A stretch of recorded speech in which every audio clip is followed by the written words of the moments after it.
Il nous reste quelques minutes pour les questions. Nous allons passer à Madame Charlane Simoneau. Charlane? Oui, me voici. Me voici ici.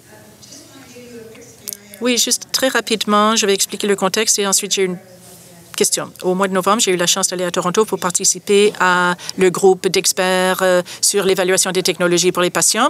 Et on a reçu une formation et on nous a donné un portefeuille, tout comme le ministre de la Santé, pour décider. On devait décider ce qui allait être remboursé comme soins. Et chose intéressante, une des choses qui apparaissait à notre portefeuille était les tests pour la prostate pour les hommes. Et il n'y avait pas assez de données probantes. Nous, les patients, on ne va pas approuver 230 millions de dollars pour garder les tests PSA pour les hommes en Ontario. Mais il y a un groupe qui a accepté de le garder. Mais le lendemain, on a eu un panel d'experts qui venaient du gouvernement et l'industrie de l'assurance et les autres parties prenantes, et dont David Kaplan. Et il nous a avoué, il a dit en 2008, moi j'ai pris une décision que je regrette depuis. Je suis allé contre le conseil de tous mes conseillers médicaux et autres et j'ai approuvé les tests PSA pour les hommes à titre de 230 millions de dollars et j'aurais pu mieux utiliser cet argent. Alors voici ma question. Je pense que nous sommes tous d'accord qu'on a nos propres préjugés, notre propre point de vue, mais il serait utile de voir que les préjugés et les idées des patients soient expliqués à la même table que ceux des autres, d'entendre les patients et ensuite on prendra les décisions afin de faire le mieux pour économiser de l'argent à tous les contribuables. Et alors, que devons-nous faire afin d'avoir ce genre de modèle à travers le système? Heather. Je ne peux que vous expliquer comment nous travaillons avec nos patients. Typiquement, les patients qui se retrouvent au sein de ces groupes honorables ne sont pas les patients typiques. Alors, il faut quand même s'assurer qu'on représente les patients de façon générale et qu'on desserve les personnes non desservies. Parce que nous, on a beaucoup de malades imaginaires.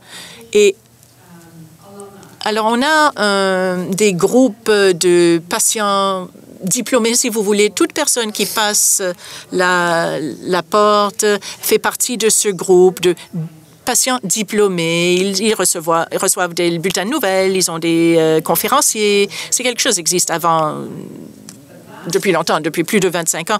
Mais c'est ça, ce groupe-là qui a tous les anciens patients. On se réunit avec ce groupe au moins 3 fois par année, pas pour leur dire « voici ce que nous voulons faire ». Non, on leur parle, on leur demande comment ça va pour vous. Et c'est ça, la télésurveillance a découlé de ces discussions parce que les gens disaient on ne peut pas continuer à prendre la route chaque fois qu'on doit aller à l'hôpital.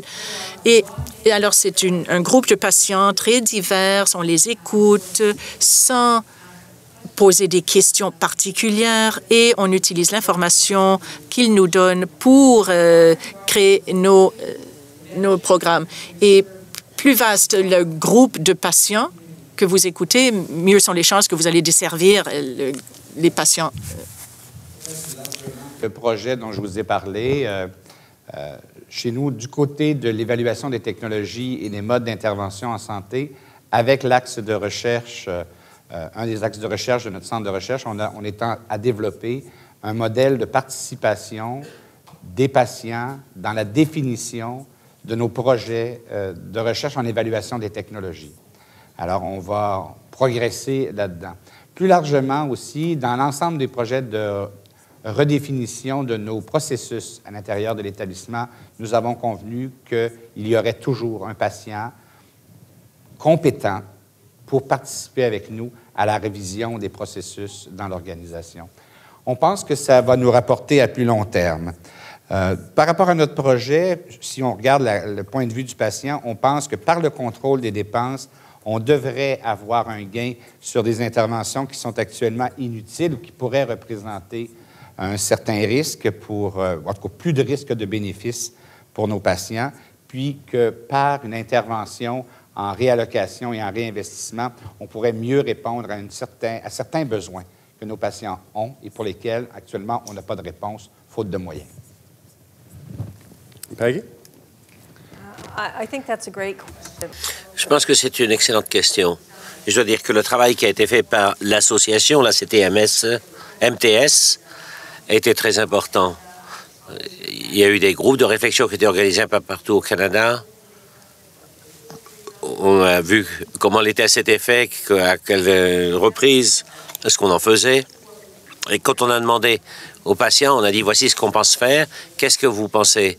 Et en fait, ils ont été très encourageants, ils nous ont fortement appuyés. Cependant, quand on a publié la politique à Halifax, comme on n'avait pas fait assez de travail au niveau des patients, je pense, immédiatement, il y a eu réaction des organisations au nom des patients. Donc, je ne sais pas exactement comment il faut faire. Bon, on a notre outil de décision, on fait participer les patients, on a testé auprès des patients. Il y a des conseillers qui ont travaillé avec des patients. Et donc, ils ont participé au processus de décision. Mais maintenant, on va énoncer une nouvelle politique et on se méfie un peu, on se demande. Et on veut voir comment on peut faire plus pour avoir plus d'adhésion des participants, des partis concernés aux nouvelles politiques. Mais de toute façon, ce qui est important, c'est qu'il faut les impliquer dès le départ pour éviter le genre de réaction qu'on a vu et pour pouvoir contrer ce genre de réaction.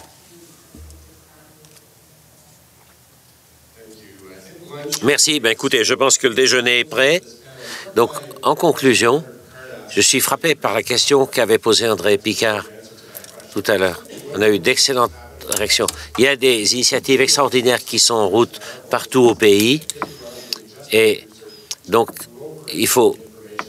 Notre rôle, en fait, c'est pas seulement de produire des informations, mais aussi de diffuser l'information, d'essayer de devenir des intermédiaires entre les milieux universitaires, les programmes, les hôpitaux, les cliniques, etc. Voilà. Remercions nos conférenciers. Merci.